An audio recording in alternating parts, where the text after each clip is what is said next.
Good day everyone. I would like to welcome you to today's presentation, where we will be discussing two common yet often underestimated health concerns: insect bites or stings and splinters.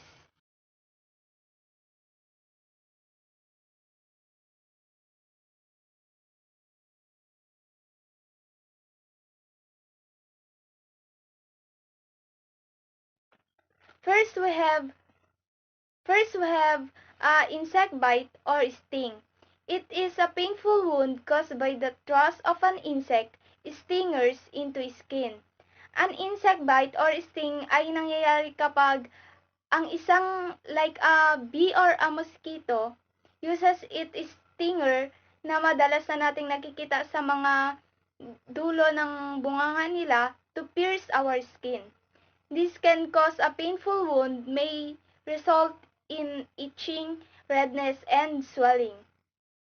For us to totally understand kung ano yung madalas sa symptoms kapag natutusok or nakakagat tayo ng insect, here's Angel Mia to discuss.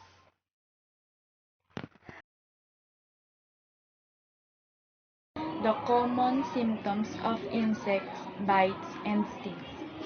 First is the redness and swelling. Bites and stings often cause redness and swelling at the site of the bite. This is a result of the body's immune response to the insect's saliva or venom. Second is the itching or irritation. Bites and stings can be itchy and may cause irritation. Scratching the affected area can further irritate the skin and increase the risk of infection. Third is the pain or discomfort.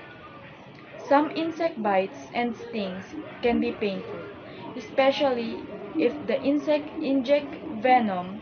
The level of pain can vary depending on the type of insect. Fourth is blistering. In some cases, insect bites and sting can lead to the formation of blisters. This is more common with certain types of insects, such as spiders or fire ants. 5. Allergic reaction. Some individuals may experience an allergic reaction to insect bites or stings. This can cause symptoms such as hives, difficulty of breathing, swelling of the face or throat, dizziness or a rapid heartbeat. Severe allergic reaction, known as anaphylaxis, require immediate medical attention. Last one is the raised bump or rash. Insect bites and stings can cause a raised bump or rash at the site of the bite. This can be small and localized or spread over a larger area.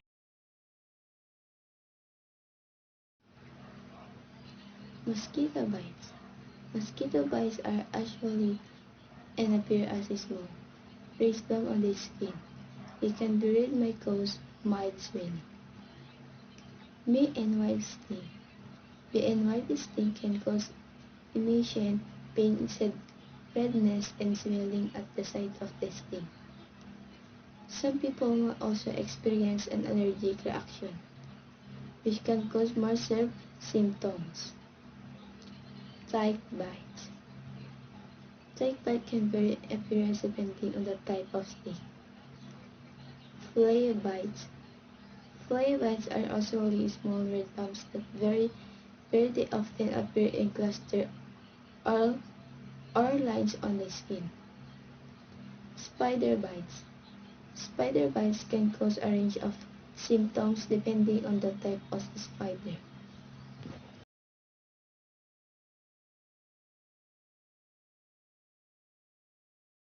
We have the splinter.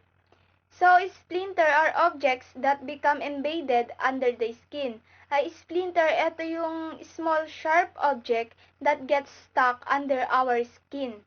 Nangyayari ito kapag humahawak or we handle things like wood, glass, or metal that have a small pointy pieces that break off. For example, naglalaro ka ng wooden toy and accidentally get a small piece of wood stuck in your finger. Yun yung tinatawag natin na splinter, yung maliit na wood, glass or metal na nai-stuck sa skin natin. It can be painful and cause discomfort.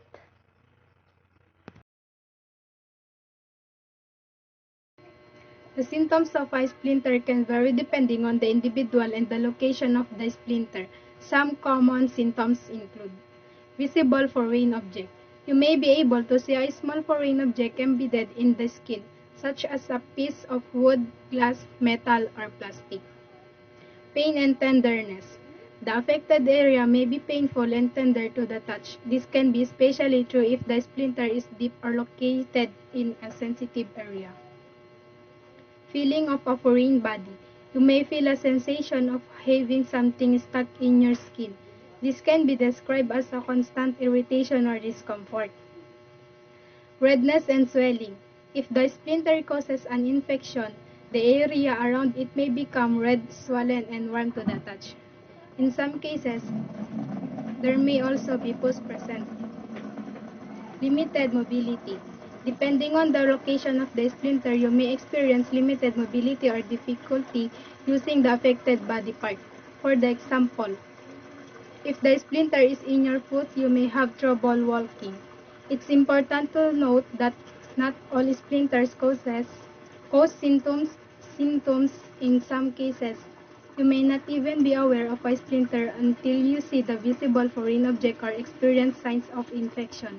If you suspect you have a splinter, it's best to take appropriate steps for removal and seek medical attention if necessary. First aid for removing splinter. Number 1. Wash your hands with soap and water. Number 2. Clean the area around the splinter with soap and water. Number 3. Use tweezer to grip the splinter as close to the skin as possible. Number 4. Pull the splinter out in the same direction that it entered. Number 5. If the splinter is deeply embedded of if it is difficult to remove, seek medical attention.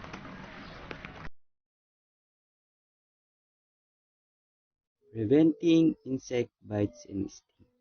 This refers to a measure taken to avoid getting bitten or stung by insects like mosquitoes, bees, wasps, or ants.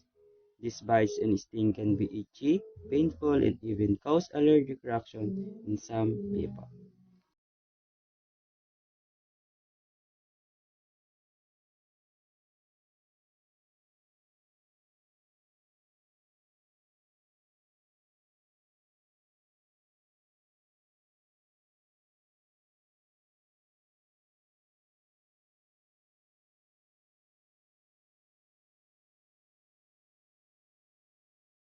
Preventing insect bites and sting. This refers to a measure taken to avoid getting bitten or stung by insects like mosquitoes, bees, wasps, or ants. These bites and sting can be itchy, painful, and even cause allergic reaction in some people. Preventing spleen.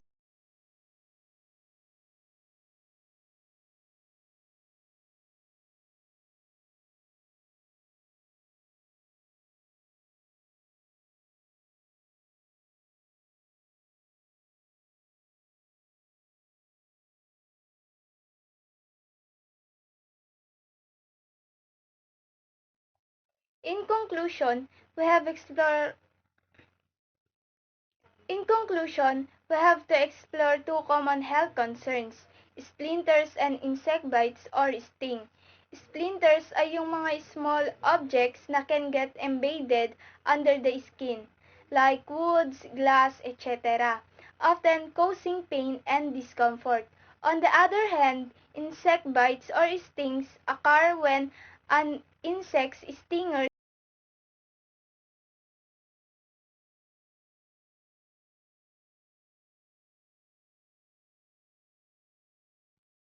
So that's all for today. I hope you learned something to our report. Thank you.